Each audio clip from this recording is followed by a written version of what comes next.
থানাগুলো খালি পড়ে আছে, এখানে লুটপাট হচ্ছে। তো প্রথম যেটা আমি মনে করি সেটা হচ্ছে আইন শৃঙ্খলাটাকে ফিরিয়ে আনা, এবং সেকেন্ড যেটা হচ্ছে সেটা আমি বলবো, আমি ইকোনমি বাদই দিলাম, আইন শৃঙ্খলাটাকে ফিরিয়ে আনতে হবে, ইনস্টিটিউশনগুলোকে পুনর্গঠন করতে হবে। আমি যেটা মনে করি, আমি মনে করি যে আমাদের পুলিশেরও পুনর্গঠনের প্রয়োজন আছে। এই পুলিশ, এই স্ট্রাকচার, এই পলিটিক্যাল পার্টির খপ্পর এর থেকে বের করতে হবে, না হলে আমাদের এই পুলিশ এফিশিয়েন্ট হবে না। স্যার, রাজনৈতিক দলগুলো অনতিবিলম্বে নির্বাচনের আশা করছে, তারা বলছে যে তারা তো, রাজনৈতিক দলগুলো তো নির্বাচনের জন্যই আসছে, নির্বাচন না করে তো তারা পাওয়ার যেতে পারবে না। বাট আমি ওই দিনও বাইরে থেকে বলেছি, এখন তো দায়িত্ব নিয়ে বলছি, রাজনৈতিক দলগুলোকে চিন্তা করতে হবে, এই রেভলিউশন তাদের দ্বারা আনিত নয়।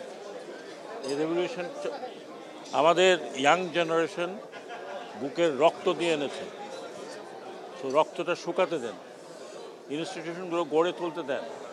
যেই দানবীয় পাল্লায় পড়ে এই ছেলে মেয়েগুলো মারা গেছে, তাদের রক্তটাকে শুকাতে দেন, তাদের স্যাক্রিফাইস থেকে আপনারা আন্ডারস্ট্যান্ড করেন। তারপরে আমি মনে করি ইনস্টিটিউশন চেঞ্জ করতে হবে, এই ব্যবস্থা দিয়ে চলবে না। পলিটিক্যাল পার্টিকে নিজেকে চেঞ্জ করতে হবে। আমি মনে করি, এটা আমার ব্যক্তিগত মতামত, অ্যাজ এ নাগরিক হিসাবে আমি মনে করি এগুলো করা অত্যন্ত জরুরি, এবং এটা করা ছাড়া এই রাষ্ট্র মেরামত হবে না।